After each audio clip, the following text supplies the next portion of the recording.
తెలంగాణ రాష్ట్రంలో బోనాల సందడితో పాటు పెన్షన్ల పండుగ మొదలైందని సీఎం రేవంత్ రెడ్డి ఎన్నికల్లో ఇచ్చిన హామీలను ఒక్కొక్కటిగా అమలు చేస్తున్నారని మహేశ్వర నియోజకవర్గం కాంగ్రెస్ ఇన్ఛార్జ్ కిచ్చెన్న గారి లక్ష్మారెడ్డి హర్షం వ్యక్తం చేశారు. ఒంటరి మహిళలు, వితంతువులు, గీత, చేనేత కార్మికులు, ఫైలేరియా, దివ్యాంగులు, డయాలిసిస్ బాధితులు కొత్తగా దరఖాస్తులు చేసుకోవాలని కేఎల్ఆర్ తెలిపారు. ఈ బూత్ లో 10 మంది కార్యకర్తలను తయారు చేయాలి. వాళ్ళను ఎక్కడున్నా మనం ఒప్పియాలి, మెప్పియాలి, కార్యకర్త కింద కన్వర్ట్ చేయాలి. మీరు 10 మందిని. రెండోది ఏమంటే ఈ 10వ తారీఖు అయిపోయిన తర్వాత డ్రాఫ్ట్ నోటిఫికేషన్ అది మళ్ళీ ప్రింటెడ్ లిస్ట్ వస్తుంది. వీళ్ళంతా అప్లోడ్ చేసింది. ఆ తర్వాత మీకు మళ్ళీ బిఎల్ఏకి పంపిస్తాం.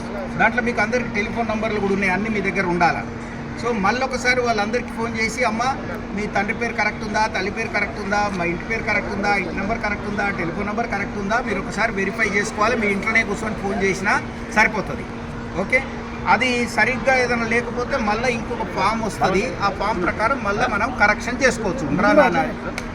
ఉండరాదు, నేను మాట్లాడుతుంటే మళ్ళీ నువ్వేం అవసరం అనుకుంటే కూడా మళ్ళీ కూడా మనం కరెక్షన్ చేసుకోవచ్చు.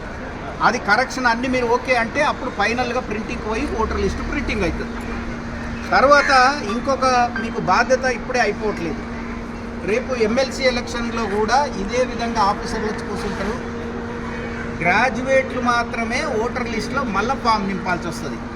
ఇప్పుడు మీకు అంతా ప్రతి ఇంటి టెలిఫోన్ నెంబర్ ఉంది కనుక వాళ్ళ ఇంటికి ఫోన్ చేస్తే మీ ఇంట్లో డిగ్రీ పాస్ అయిన వాళ్ళు ఎవరైనా ఉన్నారా అంటే మా పాప ఉంది, మా బాబు ఉంది అంటేనే మనం వాళ్ళ ఇంటికి ఫామ్ పంపించి వాళ్ళతోటి మాత్రమే ఆ ఫామ్ నింపించి ఇట్లనే మళ్ళీ కంప్యూటర్లో అప్లోడ్ చేయాలి.